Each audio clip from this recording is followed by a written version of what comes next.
हर हर महादेव। आइए आज चर्चा करते हैं कि 2024 में सिंह राशि वाले जातकों के लिए राहु का क्या प्रभाव रहेगा। देखिए, सिंह राशि में राहु अष्टम भाव में आ गए हैं और ये अष्टम भाव का हमारे जीवन में क्या प्रभाव पड़ेगा। देखिए, 30 अक्टूबर 2023 से जब से राहु महाराज आपके अष्टम में प्रवेश करे हैं तब से हमारे हर कार्य में बाधा आ रही है और देखिए, बनते बनते कार्य हमारे सब अटक जाते हैं। आपको ये महसूस होगा और आपने ये प्रैक्टिकल करके देखना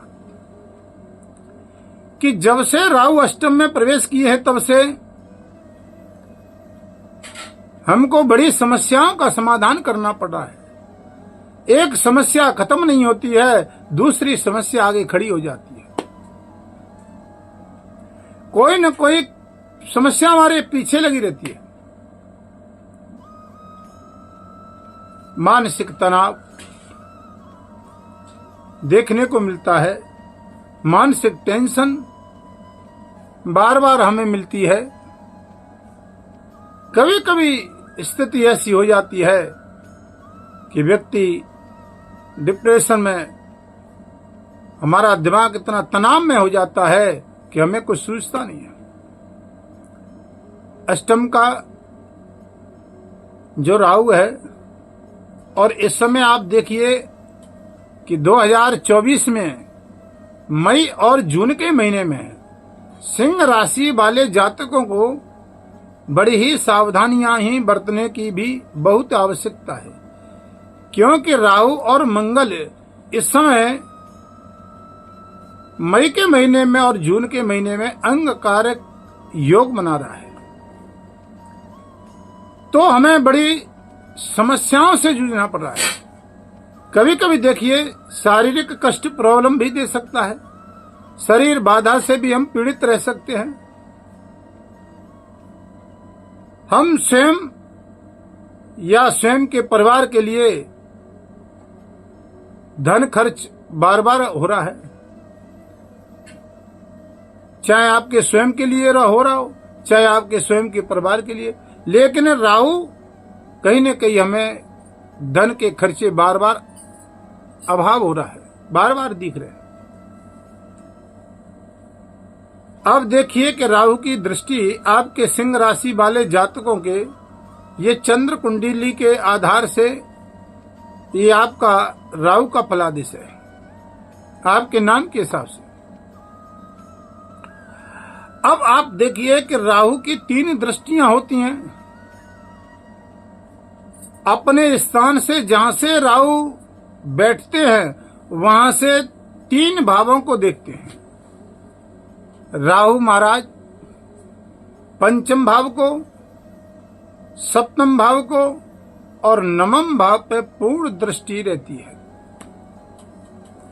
अब आप देखिए कि आपके लगन से अष्टम और अष्टम से ये पंचम दृष्टि डालते हैं तो आपके द्वादश भाव में दृष्टि इनकी पड़ती है, पंचम भाव पड़ता है। और वो भाव जो आपका है, देखिए बड़े विचार से, वो खर्च का है, वो स्थान मोक्ष का है, आपके विदेश आवागमन का है। अगर विदेश यात्रा कर रहे हैं तो उसमें भी बाधाएं आ रही हैं। किसी कार्य के लिए हम जा रहे हैं, चाहे वो प्राइवेट हो चाहे सरकारी, उस कार्य में भी बहुत समस्या है। हमारे बनते बनते कार्य रुक रहे हैं। खर्च, बैंक बैलेंस हमारा बहुत हो रहा है। आप 100 रुपये कमा रहे हैं और 1000 रुपये आपके खर्च हो रहे हैं। मतलब आप देखिए खर्चा कितना बढ़ गया है। वैसे कहते हैं कि अष्टम का राहु लाभ देता है, लेकिन ये अष्टम के राहु आपकी मीन राशि के हैं और उसमें समय मंगल साथ में है तो अंगकारक योग। और मीन राशि में बैठने से राहु का चांडाल योग भी कभी कभी बन जाता है, क्योंकि गुरु की राशि है। तो अब आप देखिए कि हमें बहुत समस्याओं से जटिल जूझना पड़ रहा है। अब आपकी सप्तम दृष्टि राहु पे जा रही है, तो ये दूसरा स्थान आपकी राशि से पड़ता है, और जब दूसरा स्थान राहु का पड़ता है तो वो स्थान आपका वाणी का स्थान है, धन का स्थान है। अब तक देखिए आपकी वाणी का जो दबदबा था, आपकी वाणी को कोई टालता नहीं था, आपकी बात को लोग भारी भरकम परे से मानते थे। लेकिन जब से ये राहु महाराज आपके अष्टम भाव में आए और केतु आपके धन भाव में बैठे हुए हैं, तब से आपकी वाणी का, आपके वर्चस्व का प्रभाव नहीं रहा, क्योंकि ये वाणी के कारक हैं और ये वाणी का स्थान है। और हमें धन का भी अभाव देखने को प्राप्त हो रहा है। कुटुंब परिवार में अपनी वाणी से या दूसरे की वाणी से हमें ये बार बार महसूस होता है कि हमें एक अपमानजनित, एक मनमुटाव बार बार हमें देखने को प्राप्त होता है। और हमारी वाणी से वाद विवाद भी छोटी छोटी बातों पर भी हो सकता है। ये राहु का इतना बड़ा प्रभाव है। अब आप थोड़ा दृष्टि डालिए नवम भाव पर। आपकी लगन से ये भाव चौथा पड़ रहा है और राहु महाराज अपने स्थान से दृष्टि डाल रहे हैं, तो ये नवम भाव है। तो लगन से चौथा भाव ये भौतिक सुख सुविधाओं का भाव होता है, ये माता का भाव होता है, ये वाहन प्रॉपर्टी का स्थान होता है। हमको जो भौतिक सुख सुविधाओं का जो लाभ प्राप्त मिलना चाहिए और जो मिल रहा था, उसमें भी बहुत बड़ी बाधाएं आ रही हैं, बहुत बड़ी परेशानियों का सामना हमें करना पड़ रहा है। चाहे आप मकान ले रहे हैं, चाहे मकान खरीद रहे हैं, चाहे मकान बेच रहे हैं, उसमें भी बहुत बड़ी बाधा आपको दिखाई दे रही होगी। आपका काम नहीं बनना हुआ, आपको इन बहुत समस्याओं से जूझना पड़ रहा है। देखिए, पहले हम राहु की स्थिति समझें कि राहु ये ग्रह अष्टम में बैठे हुए हैं, और जब से अष्टम में बैठे हैं तब से हमारे ऊपर समस्याओं का एक समस्या खत्म नहीं होती, दूसरी आ जाती है, क्योंकि अष्टम भाव गुप्त का होता है। अब राहु के स्वभाव को हम समझें, राहु के व्यक्तित्व को समझें, राहु के चरित्र को समझें, राहु के क्रियाकलापों को समझें कि राहु जहां पर बैठते हैं तो वहां पर करते क्या है, ये विशेष ध्यान रखना आपको। अब देखिए राहु क्या है, एक बहुत बड़ा ग्रहों में छलिया ग्रह है, ये छाया ग्रह है। और देखिए जहां ये राहु बैठते हैं वहां अर्श से परश तक व्यक्ति को महान बना देते हैं और महान व्यक्ति को ये नीचे गिरा देते हैं। ये राहु की प्रक्रिया है, आप बड़े ध्यान से सुनिए इसको।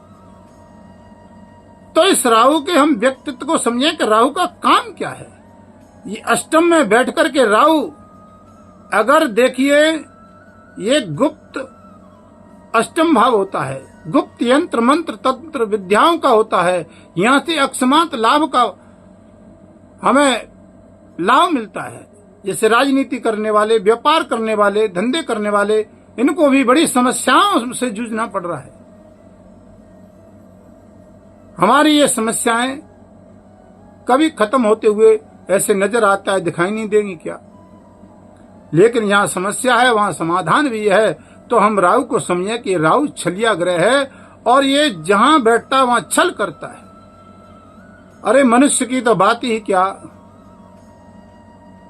जब समुद्र का मंथन हो रहा था तो देवताओं की पंक्ति में बैठ करके और दैत्य होकर के देव रूप बन करके देवताओं को इसने छल लिया, तो साधारण मनुष्य की तो बात ही क्या है। ये छल ग्रह है। तो आप देखिए कि अगर आप कोई अपना काम करने जा रहे हैं तो आप किसी को बताएं नहीं, और नहीं तुम्हारा काम नहीं होगा, क्योंकि ये राहु का प्रभाव है। और तुमने अगर उजागर कर दिया तो वो कार्य नहीं बनेगा, क्योंकि ये छल ग्रह है, छाया ग्रह है, क्योंकि इसका काम है छल करना। तुमने अगर किसी को अपनी बात बता दी तो बनेगी नहीं। ये राहु का प्रभाव होता है। तो जहां समस्या है वहां समाधान है। तो राहु के मंत्र का जाप करें, राहु का दान करें, श्वान यानी कुत्ते को रोटी खिलाएं बुधवार और शनिवार को। आपको बहुत एक कारगर उपाय बताते हैं राहु और केतु के लिए। चींटियों को आप चीनी डालें, चींटियों को बूरा डालें, और देखिए कि बुधवार को या शनिवार को आप एक गोले में आटा और शक्कर मिलाकर के उसमें भर करके और आटा भून करके और पीपल के वृक्ष के पास आप उसको रख दें मिष्टान से और आटे से। आपका राहु का प्रभाव कम होगा। राहु की मादशा हम पे चल रही हो उस समय आप देखिए कि हमें नेगेटिव वस्तुओं का सेवन नहीं करना चाहिए, यानी मांस मदिरा इत्यादि। हमें छल कपट नहीं करना चाहिए किसी के साथ, और राहु बहुत बड़ा प्रभावी हो जाता है। तो हमें इन कार्यों का बड़ा ध्यान रखना चाहिए। ओम भ्रम भ्रीम भ्रो सह राहुवे नमः मंत्र का जाप करें, भगवान शंकर की पूजा करें। बड़ा कारगर उपाय है। एक लोटा जल हर समस्याओं का हल। कुछ नहीं करना है, बाबा भोलेनाथ पे जल चढ़ाइए, राहु का प्रभाव कम होगा आपका। अब आपको ये राहु का हमने उपाय बताया, और देखिए हमारे वीडियो के माध्यम से चैनल पर हमारा नंबर चल रहा है। राहु कहां पर बैठा हुआ है, किस स्थान पर बैठा है, ये भी प्रभाव कुंडली में देखने को प्राप्त होता है, क्योंकि हम हर सिंह राशि वालों को ये प्रभाव नहीं मिलेगा। जिनकी कुंडली में राहु नीच का है या राहु उच्च का है तो हमें उसी प्रकार से फल देगा। शास्त्र कहता है सबको एक समान ये फल नहीं मिलेगा, सारी सिंह राशि वालों को। अगर हमारी कुंडली में ये राहु लगन से छठम और अष्टम द्वादश भाव में है तो हमें कारक होकर के भी ये अकारक फल देंगे, हमें ये फल नहीं मिलेगा।